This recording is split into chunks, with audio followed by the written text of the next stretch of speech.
नमस्कार साथियों। जैसा कि आप सभी जानते हैं कि भारत के पड़ोस में पाकिस्तान आतंक का प्रायोजक है, तो दुनिया के लिए सप्लाई चेन का सप्लायर बनकर बैठा चाइना है। ऐसे में भारत के पड़ोस में कई छोटे-छोटे देश जैसे श्रीलंका, भूटान, बांग्लादेश, नेपाल, ये अक्सर इस जद्दोजहद में रहते हैं कि ये किसकी छत्र छाया में बड़े हो जाएं। आज भूटान और नेपाल की जब बात होती है, तो चूंकि वो लैंडलॉक कंट्री हैं, तो लैंडलॉक होने के लिए उनकी भारत पर निर्भरता तुलनात्मक रूप से अधिक है। वहीं बांग्लादेश, जिसकी सबसे बड़ी विदेशी सीमा ही भारत से लगती है, भारत के लिए भी सबसे बड़ी विदेशी सीमा बांग्लादेश से लगती है। ऐसे बहुत से देश हमारे पड़ोस में हैं, जिनके लिए Bharat as a big brother तो है ही, लेकिन भारत और चीन के बीच में किसे चुना जाए, वो उनके लिए एक अवसर जैसा होता है। ऐसे में आज का सत्र खास क्यों है? क्योंकि भारत से बांग्लादेश के बाद अब मालदीव्स ने, नेपाल ने ये रिक्वेस्ट की है कि सर, क्यों नहीं मिलकर के सार्क बैठक का आयोजन कर लिया जाए। हैं? साउथ एशियन एसोसिएशन, जिसमें है ये 8 देश, अफगानिस्तान, पाकिस्तान, मालदीव, श्रीलंका, म्यांमार, बांग्लादेश, भूटान, नेपाल। बोले सर, इन सबको बिठा करके एक बार बात कर ली जाए। हम सब बैठें और बैठ करके बातचीत करें, और बातचीत इस बात की कि कैसे एक दूसरे का कॉपरेशन कर सकते हैं। यानी कि इस साउथ एशिया में आने वाले, म्यांमार नहीं है उसके अंदर, साउथ एशिया में आने वाले जो 8 देश हैं, ये आपस में बात करें और बात करके एक दूसरे का सहयोग कैसे बढ़ा सकते हैं, उसकी चर्चा हो जाए। क्यों चर्चा हो जाए? क्योंकि 2014 के बाद से लेकर अब तक सार्क की बैठक नहीं हुई। 18वीं सार्क बैठक के बाद से लेकर अब तक कोई बैठक नहीं हुई है।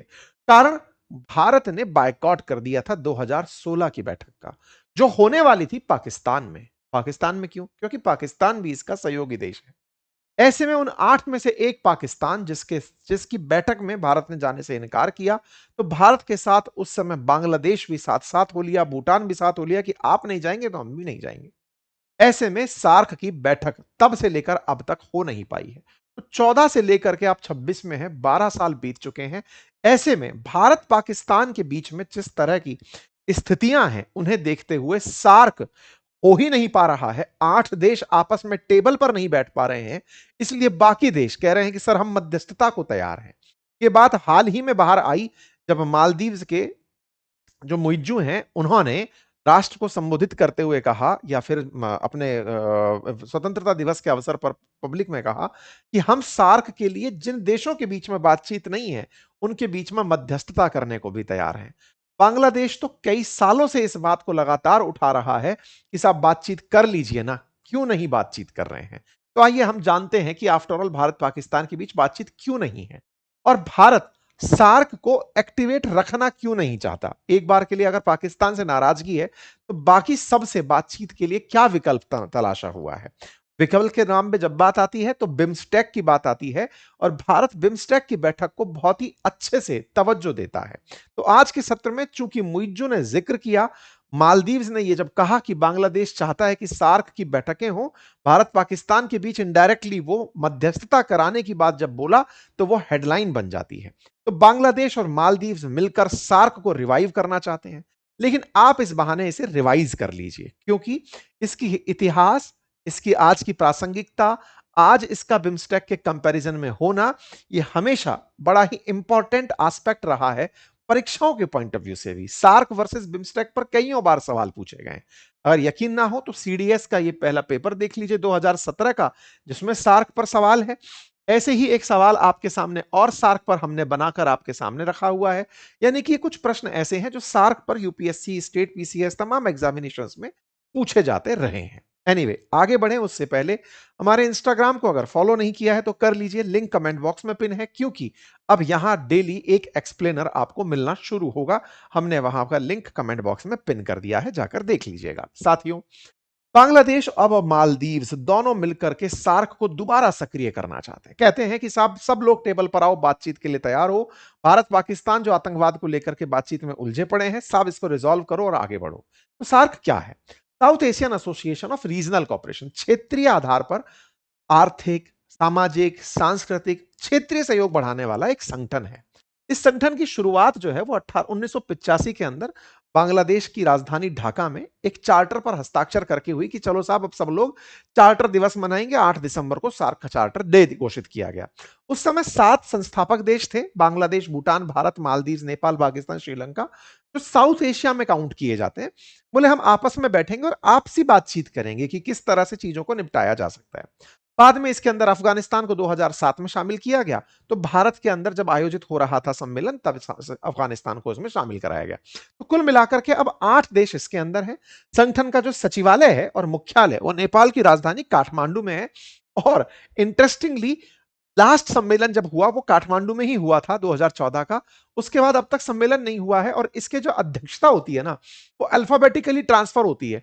तो अब यहां से आगे श्रीलंका को जानी थी अगर, मालदीव MNOPQRS, हाँ, तो अब यहां से आगे श्रीलंका को जानी थी, तो वो ट्रांसफर ही नहीं हो पाई है क्योंकि नेपाल के पास अध्यक्षता, जो करारा होता है, मीटिंग जिसके पास होती है उसके पास अध्यक्षता होती है। तो अब वो वहीं की वहीं अटकी हुई है। ठीक है, ये कुल देश हैं: अफगानिस्तान, बांग्लादेश, भूटान, इंडिया, नेपाल, मालदीव, पाकिस्तान और श्रीलंका। अगर आप इन्हें मैप पर देखें तो ये कुछ इस प्रकार से आपको दिखाई पड़ते हैं। इनमें सबसे भारी, सबसे बड़ा देश जो है वो भारत है, जो 80% इन सारे देशों की जीडीपी, मतलब पूरा ग्रुप अगर मिला दिया जाए तो उसका 80% हमारे पास है। क्षेत्रफल के आधार पर भी हम 2/3 क्षेत्रफल रखते हैं, 80% जीडीपी रखते हैं, तो हमारा कंट्रीब्यूशन बड़ा है, यानी कि हम बड़े हैं। हम यहां पर 9 देशों को पर्यवेक्षक के रूप में या 9 समूहों को पर्यवेक्षक के रूप में बुलाते हैं। यानी वो वोट नहीं दे सकते लेकिन आकर बैठ सकते हैं, जिसमें ऑस्ट्रेलिया, चीन, ईयू, ईरान, जापान, कोरिया, दक्षिण कोरिया, मॉरिशस, म्यांमार और यूएसए शामिल हैं। सार्क आपस में बातचीत क्या करता है? बातचीत करता है कि सर पर्यटन कैसे बढ़ाएं, कृषि क्षेत्र में क्या काम कर सकते हैं, हम पर्यावरण या प्राकृतिक आपदा आ गई तो क्या कर सकते हैं। जैसे 2020 के अंदर हमने कोविड के लिए बातचीत की थी, यानी कि जब शिखर सम्मेलन तो नहीं हुआ था, लेकिन कोविड में भारत क्या सहयोग कर सकता है, तो इन लोगों की बैठक हो गई, बातचीत हो गई। पड़ोसियों का जी समूह हो गया एक तरह से, समझिए, है ना। कैसे सूचनाओं का आदान प्रदान कर सकते हैं, आपसी बातचीत का एक मंच ज्यादा समझिए। लेकिन इनके बीच में व्यापार के लिए भी बातचीत बनी, जिसे साफ्टा कहा गया था, यानी कि साउथ एशिया के अंदर फ्री ट्रेड एग्रीमेंट की भी बातचीत हुई थी। लेकिन आपस में फ्री ट्रेड के नाम पर फिर वो एक साइडेड ट्रेड हो जाता है।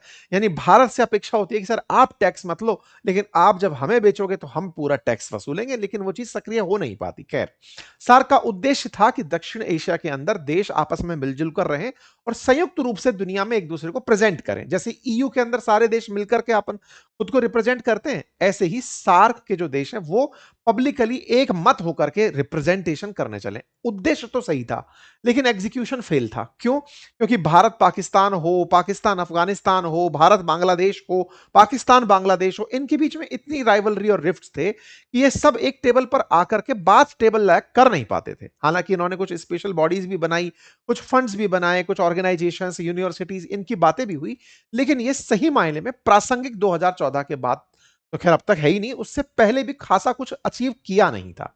इसकी जो तमाम बैठकें हैं उसमें सबसे बड़ी बैठक शिखर सम्मेलन जिसे कहते हैं, जिसमें राष्ट्राध्यक्ष आपस में मिला करते हैं, वो बैठक होती है। लेकिन उसकी आड़ में बहुत सी बैठक रीजनल भी होती हैं, पर्यटन मंत्री मिल लिए, वित्त मंत्री मिल लिए, रक्षा मंत्री मिल लिए, उस तरह की बैठकें भी होती रहती हैं। ऐसी इनकी जो बैठक है वो 18 अब तक हो चुकी हैं। 19वीं बैठक का आज तक इंतजार है। 18वीं बैठक नवंबर 2014 में हुई थी, तब नरेंद्र मोदी जी प्रधानमंत्री बने थे और फर्स्ट बार ही यहां गए थे। अगली जो बैठक होनी थी यहां काठमांडू में तय हुआ कि साहब अब 2 साल बाद बैठक करेंगे। 2016 में डिसाइड हुआ कि पाकिस्तान के अंदर करी जाएगी। तो पाकिस्तान में MNOP, हाँ, पाकिस्तान में जानी थी, श्रीलंका में नहीं, पाकिस्तान में की जाएगी। तो यहां पर आप अल्फाबेटिकली देखें तो अल्फा अफगानिस्तान, बांग्लादेश, भूटान, भारत और मालदीव्स और नेपाल और पाकिस्तान और श्रीलंका, तो यहां से यहां ट्रांसफर होनी थी। तब नवाज शरीफ पीएम यहां हुआ करते थे। 2016 में पाकिस्तान की अध्यक्षता में इसकी बैठक होनी थी, लेकिन उसी बीच में इन्होंने भारत में उरी उरी मतलब जो आतंकी हमला था वो हो गया था। तो उरी में भारतीय सेना के शिविर पर जब आतंकवादी हमला हुआ तो भारत ने सीधा सीधा पाकिस्तान को जिम्मेदार ठहराया। बोले यार तुम लोगों के द्वारा ये काम जो किया गया है, इसमें बातचीत और आतंकवाद ये साथ साथ नहीं चल सकता। अगर आप लोगों को लगता है कि शिखर सम्मेलन होना जरूरी है तो पहले आतंक को रोकना होगा। और भारत ने ऐसा कहते हुए पाकिस्तान में होने वाले इस सम्मेलन को ज्वाइन करने से इनकार कर दिया। भारत ने मना किया तो पीछे पीछे फिर हमारे बांग्लादेश भी आ गया कि साहब हम भी नहीं जाएंगे, क्योंकि तब शेख हसीना हुआ करती थी। भूटान ने भी कह दिया सर हम भी नहीं जाएंगे, अफगानिस्तान ने कह दिया सर हम भी नहीं जाएंगे। तो इस तरह से जब 4 देश जा ही नहीं रहे तो बाकी बचे देशों का क्या ही होगा। तो फिर यह सम्मेलन कैंसिल हो गया। सार्क समिट कैंसिल हुई। सार्क समिट कैंसिल होने के बाद से फिर कैंसिल चलती रही। कोई बैठक का नहीं आयोजन हुआ। बीच-बीच में प्रोग्रामिंग कमेटी की कई बैठकें स्तर पर होती रही, लेकिन शिखर सम्मेलन आयोजित नहीं हो पाया। कई बार ऐसा हुआ कि प्रोग्रामिंग कमेटी की बैठक 2017 की न्यूज़ सुन सकते हैं। उसके बाद में फिर एक बार 18 में खबर निकल कर के आई कि आपस में मिले। फिर कोविड का टाइम 2020 का आया, तो कोविड के टाइम पर यह तय हुआ कि एक इमरजेंसी फंड सार्क के अंदर बनाया जाएगा, जिसमें 2.1 करोड़ रुपए स्वैच्छिक रूप से करोड़ डॉलर स्वैच्छिक रूप से देना तय किया गया, जिसमें $10 मिलियन भारत की तरफ से भी कंट्रीब्यूट करने का डिसाइड हुआ। इसी बीच में भारत के विदेश मंत्री ने भी सार्क की काउंसिल ऑफ मिनिस्टर की जो इनफॉर्मल मीटिंग थी 2020 में, उसे भी ज्वाइन किया। लेकिन नेपाल की अध्यक्षता बनी रही। पाकिस्तान अपने पास अध्यक्षता नहीं ले जा पाया, क्योंकि वो मीटिंग जब कराने की बात करता, भारत मना कर देता। भारत की सीधी सीधी मना कि साहब हम नहीं आएंगे। इसमें एक इंटरेस्टिंग फैक्ट और हुआ, और वो क्या था कि 2024-25 के अंदर काठमांडू के अंदर प्रोग्रामिंग कमेटी की बैठक में बांग्लादेश, भूटान, भारत, मालदीव, नेपाल, पाकिस्तान, श्रीलंका तो पहुंच गए। अफगानिस्तान नहीं पहुंचा। क्यों? क्योंकि 2021 में अफगानिस्तान के अंदर तालिबान आ गया। तालिबान को इनमें से कई देश ऐसे हैं जो रिप्रेजेंटेटिव नहीं मानते अफगानिस्तान का। तो ऐसे में क्या अफगानिस्तान अब टेबल पर बैठ पाएगा या नहीं बैठ पाएगा, यह बड़ा असमंजस है। कि इनवाइट करें तो तालिबानी आ जाएंगे, तालिबानी तो आतंकवादी माने गए थे, तो उनको टेबल पर बिठा लिया तो फिर सार्क की वैसी वो खत्म हो जाएगी। तो ये देश इसी ऊहा-पोह में रह करके अफगानिस्तान को इनवाइट ही नहीं किए। 24-25 में अफगानिस्तान नहीं आया तो फिर से, क्योंकि सार्क का जो डिसीजन होता है वो यूनानिमस होता है, यानी कि एक मत होकर करना होता है। ये नहीं होता कि मैंने वीटो कर दिया तो फिर फैसला नहीं होगा। तो अगर कोई भी देश उसमें नहीं है तो भी फिर मीटिंग का कोई मतलब बचता नहीं है। इसलिए सार्क की बैठक जो इनफॉर्मल है वो भी नहीं हो पाई। प्रोग्रामिंग कमेटी का भी कोई महत्व नहीं रह गया। भारत लेकिन तब से पाकिस्तान के साथ में बातचीत को लेकर एक ही बात रखा हुआ है कि आतंकवादी हमले अगर होते रहेंगे तो हमारा मीटिंग में होने का कोई मतलब नहीं है। हमारे कोई सिचुएशन में हम चेंज करने की बात में नहीं। अभी रिसेंटली भारत की तरफ से पिछले साल भी बयान था और आज भी ताजा-ताजा बयान इस बात का तैर रहा है कि भैया सुनो, हम इस चीज में साथ नहीं हो सकते। भारत पाकिस्तान आतंक के मामले में, जब आतंक उनकी तरफ से हो रहा हो, तो हम बातचीत के लिए टेबल पर नहीं आ सकते। बांग्लादेश ने तो मोहम्मद यूनुस के केस में पहले इस मामले को वहां तक उठाया था, यूएन तक में भी उठाया था। सवाल उठने लगे कि बांग्लादेश को इससे फायदा क्या है? तो असल में फायदा यह है कि पाकिस्तान जब टेबल पर होगा तो पाकिस्तान को भी भारत के व्यापार से फायदा होता है, बांग्लादेश को भी फायदा होता है। सब आपस में बैठते हैं तो व्यापारिक लाभ लेने के लिए। देने वाला तो भारत ही है ना सबको, तो भारत से अपेक्षाएं बहुत हैं। तो ऐसे में भारत पूरा अपना वीटो करके साइड हो जाता है कि मैं नहीं करूंगा। तो फिर हम क्या करना चाहते हैं? हम चाहते हैं कि सार्क की जगह बिम्स्टेक चले। मतलब सार्क जब चूंकि आतंकवाद के ऊपर कुछ बात कर ही नहीं पाता, अपनी चुनौतियां ना अफगानिस्तान को बैठने देंगे ना आतंकवाद के ऊपर कुछ करेंगे, तो भारत ने इसमें अपना किनारा बना के रखा। क्योंकि वास्तविकता भी है, 16 हो, 17 हो, 18 हो, 19 हो, 24 हो, 25 हो, पाकिस्तान की तरफ से भारत में आतंकी हमले होते रहे हैं। और तो और जो south Asian free trade agreement था, एरिया को बना करके साफ्टा का निर्णय हुआ था, वो भी कुछ खास कर नहीं पाया। 5% भी साउथ एशिया के टोटल ट्रेड का साफ्टा कर नहीं पाया। तो बोले इसकी कोई प्रासंगिकता नहीं है। वहीं दूसरी तरफ ये सभी देश चाइना से जब मौका मिल जाए तो उसके साथ निकल लेते हैं। श्रीलंका हो तो हमन टोटा दे दिया, बांग्लादेश हो तो अपना कुछ दे दिया, पाकिस्तान सीपैक दे दिया, मालदीव जहाज खड़ा कर लिया। तो ऐसे में इनको साथ रखने में भारत को कोई खासा फायदा नजर नहीं आता, जो भारत का हाल ही में भी बयान ताजा ताजा निकल कर आया। हाँ, भारत बिम्स्टेक में बड़ा इंटरेस्ट ले रहा है इन दिनों। बिम्स्टेक क्या है? Bay of Bengal initiative for multi sectoral technical and economic cooperation, BIMSTEC, जिसमें अफगानिस्तान, मालदीव्स और पाकिस्तान नहीं है। बंगाल की खाड़ी के आसपास बसे हुए जो देश हैं, जिनमें थाईलैंड का नाम भी आता है, जिसमें म्यांमार का नाम भी आता है, उन देशों को साथ में रखते हुए हम बिम्स्टेक में बहुत तेजी से सक्रिय हैं, जिसमें भारत, बांग्लादेश, श्रीलंका, थाईलैंड ये सब मिलकर के इसको शुरू किए थे।